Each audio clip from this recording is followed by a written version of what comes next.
Assalamualaikum warahmatullahi wabarakatuh. Selamat pagi teman-teman. Tentunya selamat ngopi ya. Ini kopinya udah mau habis karena aku udah dari tadi ya. Ini lagi ngerawat burung, itu lagi aku jemur. Oke. Sambil nunggu proses penjemuran, alangkah baiknya untuk menanggapi komen-komen yang masuk di kolom komentar YouTube. Ini ada banyak sebenarnya komentarnya ya.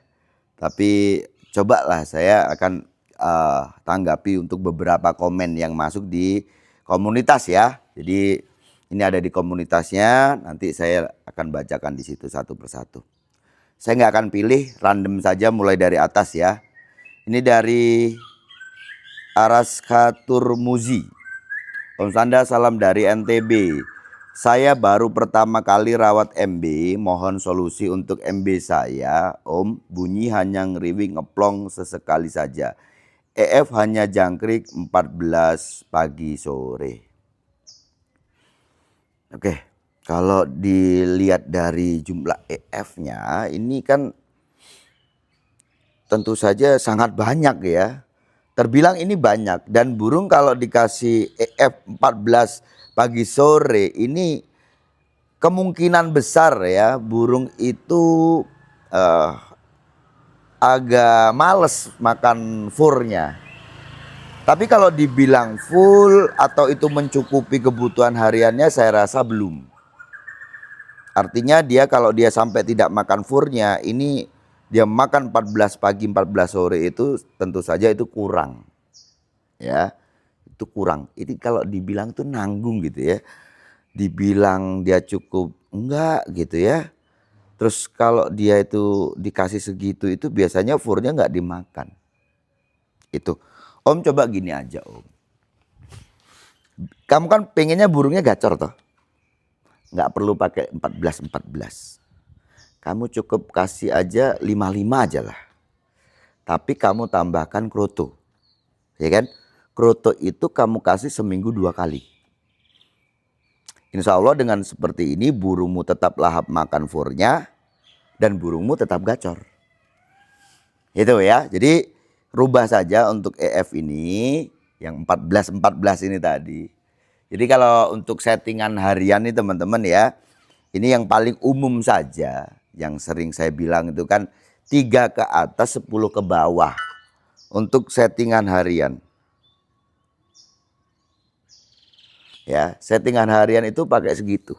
3 ke atas tuh maksudnya ya kurang dari 3 itu terlalu sedikit. Lebih dari 10 itu bisa dikategorikan terlalu banyak. Ya. Kalau dia banyak, anggap aja 14 ini dia sudah mencukupi kebutuhan nutrisi dan dia kondisinya bagus, is okay. Tapi sepengalaman saya dengan jumlah seperti ini nanggung. Biasanya burung itu sudah ogah-ogahan makan fur. Lah kalau itu terjadi, artinya burungmu kurang untuk nutrisinya. Gitu aja, nanti dirubah, kasih aja 55 atau 77, sesuaikan lah ya. Terus kamu nanti bisa tambahkan kroto seminggu 2 kali. Kamu bisa tambahkan tuh 1 sendok makan itulah ya. Itu Om. Insya Allah nanti burungmu juga gacor ya. Lanjut dari Sukma Diaja 2419. Ujung kulon hadir Om, murai saya ekornya udah ambrol semua, gimana biar cepat tumbuh, mohon sarannya Om. Kalau pengennya cepat, ini hubungannya dengan nutrisi karena ini kan pemulihan. Oke? Logikanya seperti itu gitu. Jadi asal kamu tambahkan nutrisinya mungkin dari tambahan jangkrik gitu ya. Bukan seperti mana jatah EF harian loh ya. Beda. Nah, biasanya di sini orang itu agak bimbang, ini berarti ngerubah settingan dong. Ini nanti takutnya burungnya begini, ini takutnya burungnya nakal dan sebagainya. Itu yang bikin orang dilema. Tapi coba saya memberikan satu wawasan saja ya, dan ini sebagai penguatmu nanti supaya kamu tidak ragu. Saya ini setiap ngerawat burung ya, yang saya beli tentu saja burung dengan kualitas bagus, tetapi dia ada trouble. Ya, tahu sendirilah di beberapa konten itu saya juga ungkapkan kepada teman-teman di mana saya beli burung dengan kualitas istimewa tapi murah. Kenapa? Karena trouble.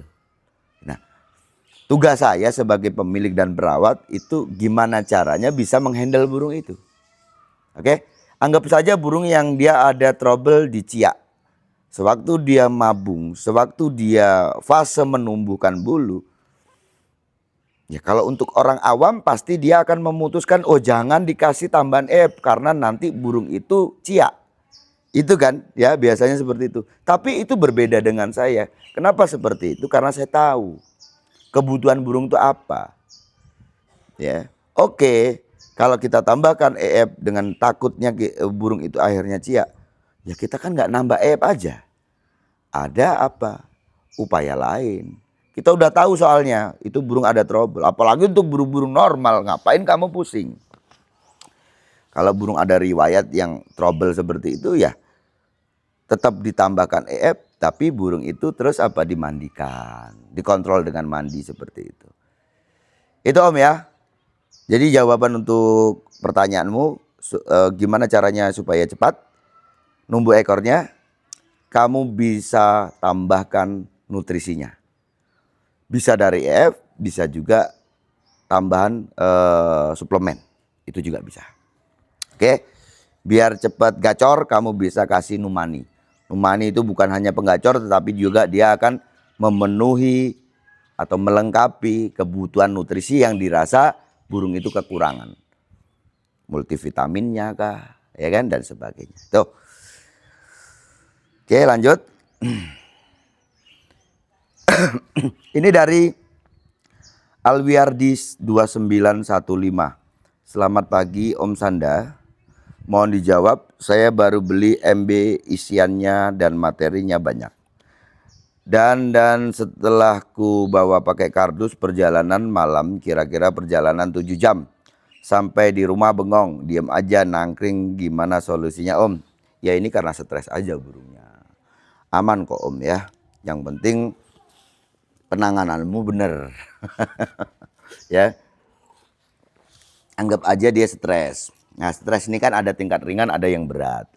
Jangan sampai burungmu bermasalah, stres ini berat terus gitu ya. Akhirnya apa? Burungnya nanti malah trouble. Stres ini kalau penanganannya kurang tepat, ya yang banyak-banyak terjadi nanti akhirnya burungmu ambrol bulunya. Itu ya.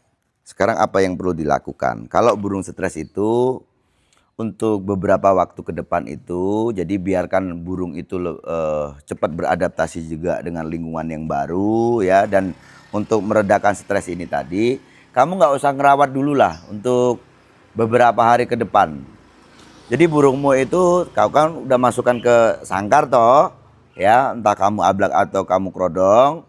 Kalau tempatmu itu terlalu ramai ya, entah itu burung atau aktivitas manusianya, ya kamu kerodong saja. Tapi kalau tempatmu cukup tenang, kamu ablak enggak apa-apa ya.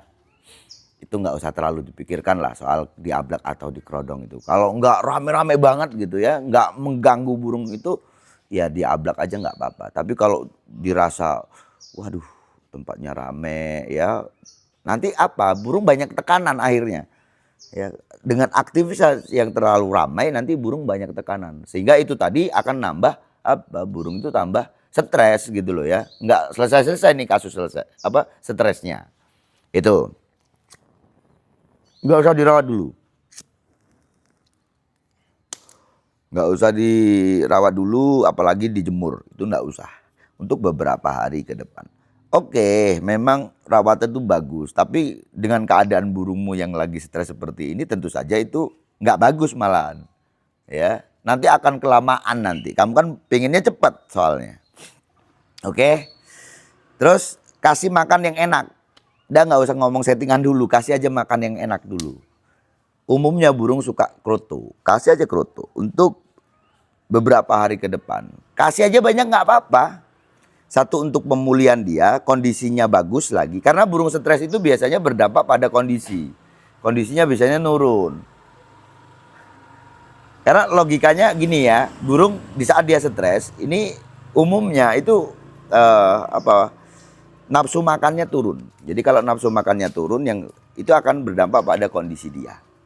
Gitu, kamu kasih aja makan yang enak untuk beberapa waktu ke depan. Gitu ya Om ya. Udah nggak usah terlalu pusing. Kalau burungnya tadinya udah gacor, udah bagus, itu nggak lama. Kamu ikuti aja cara saya. Kalau kamu rawat, ya oke, nanti selesai juga gitu ya. Toh itu juga berhubungan dengan mental burung. Ya, ada kaitannya dengan mental burung.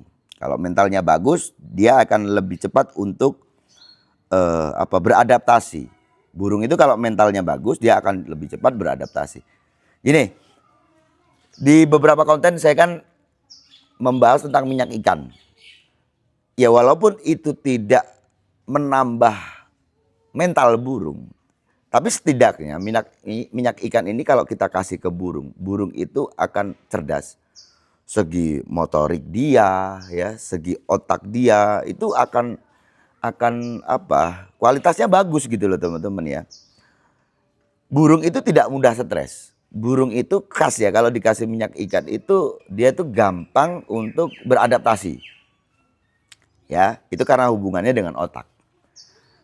Jadi kamu bisa, kalau burungmu masih trotol atau pastol, bahkan burung dewasa sebenarnya juga bisa. Ya, supaya apa? Selain dia itu tidak mudah stres, cepat untuk beradaptasi, burung-burung yang dikasih minyak ikan ini karena dia cerdas ya, materi yang dia punya itu akan mudah untuk dia keluarkan. Jadi burung itu tidak gampang lupa gitu loh ya. Itu kehebatan minyak ikan tuh. Cuman kan ribet. Terkadang orang itu malas mau ngasih minyak ikan tuh, karena ngasihnya ribet. Oke, lanjut ya. Ini dari Rantau Tapin 8940.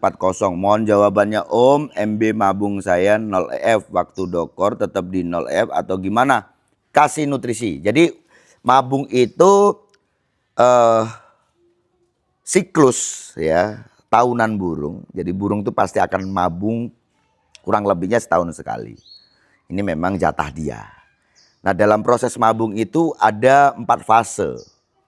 Ya, untuk mempermudah. Oh, ini burungku tuh pas di fase apa gitu ya. Jadi 4 fase itu, yang pertama itu ngurak. Di mana ngurak ini itu biasanya muncul tanda-tanda seperti mana di lingkar mata ada kayak uban-uban gitu ya. Ada kayak bintik-bintik putih gitu ya. Itu kan sebenarnya tunas bulu baru, tapi karena terlalu kecil akhirnya kelihatan kayak, nampak kayak uban gitu. Terus di kepala itu ya juga begitu, ada kebotakan di mata, ada uban di kepala, pokoknya bulu-bulu kecil itu mulai jatuh, itu dikatakan ngurak.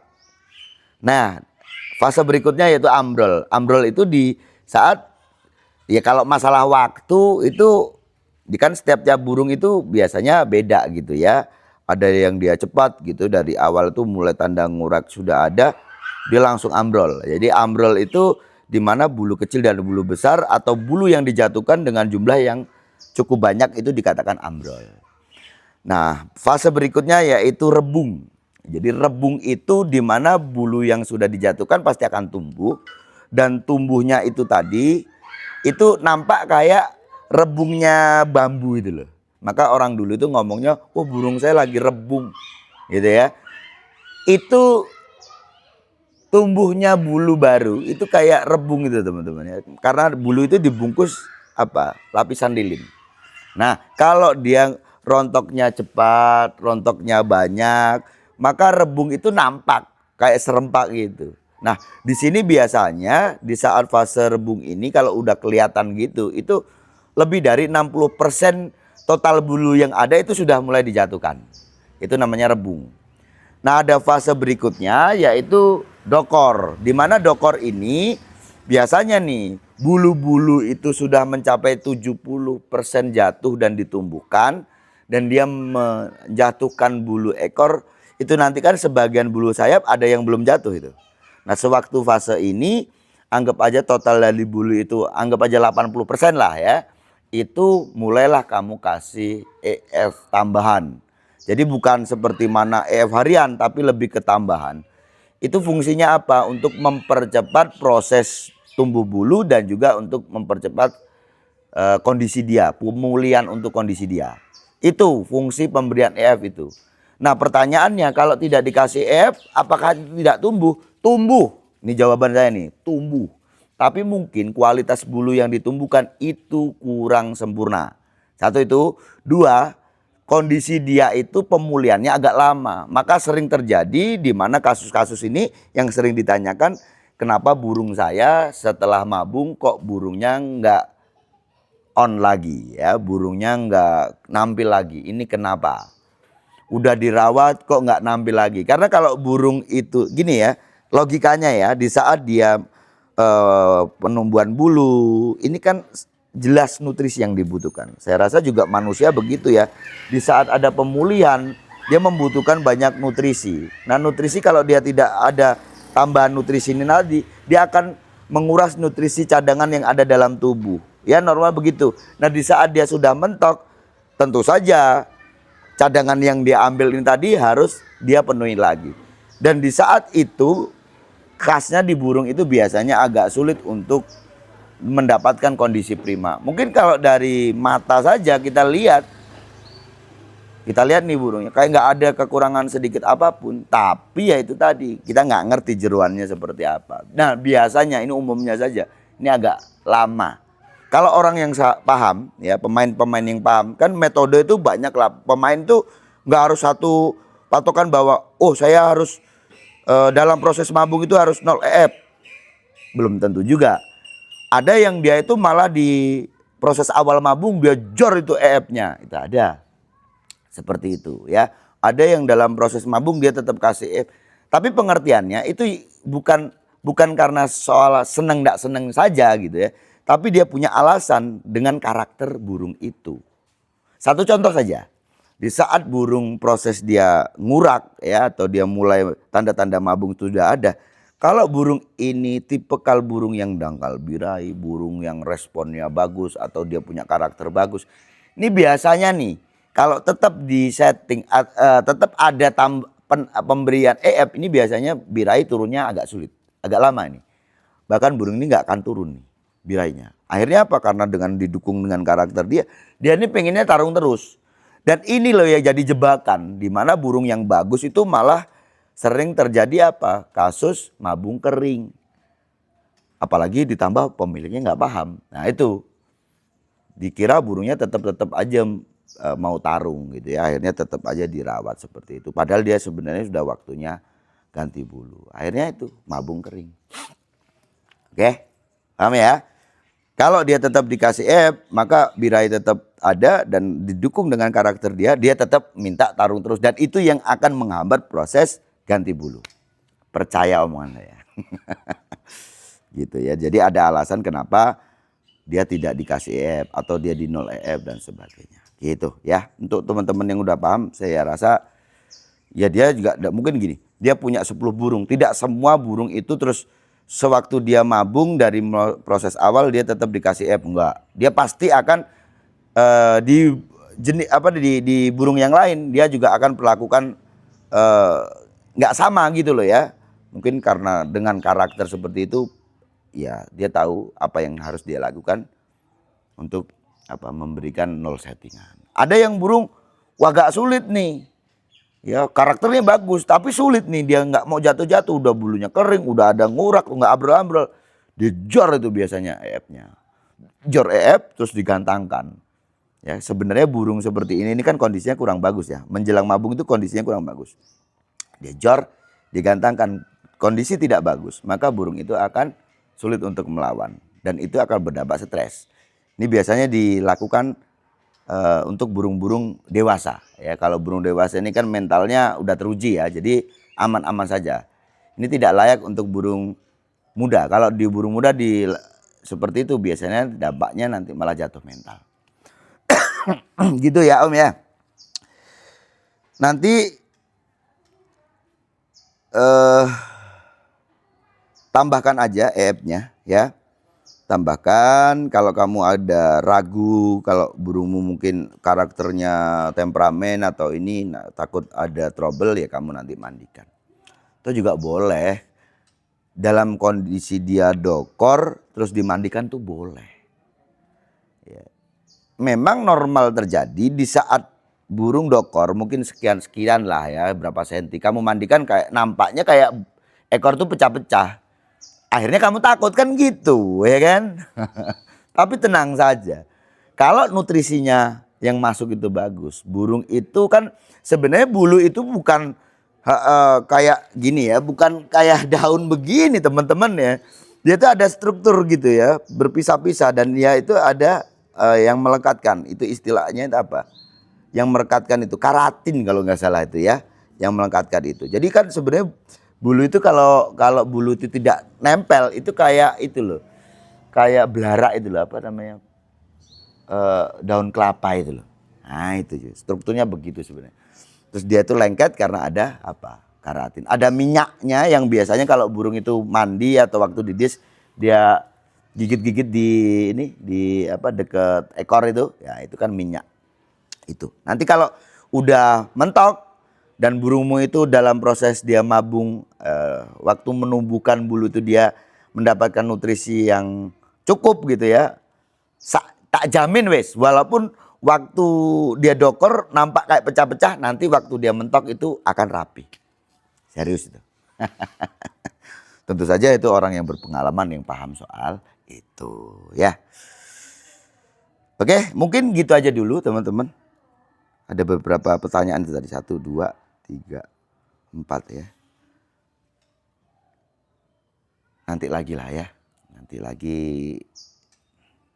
Mungkin itu aja. Nanti videonya terlalu lama ini nanti ya. Terlalu panjang videonya. Gitu aja. Itu udah dari tadi aku jemurnya. Udah mulai gelisah ya. Waktunya untuk diteduhkan. Oke. Saya rasa cukup sekian. Sukses selalu.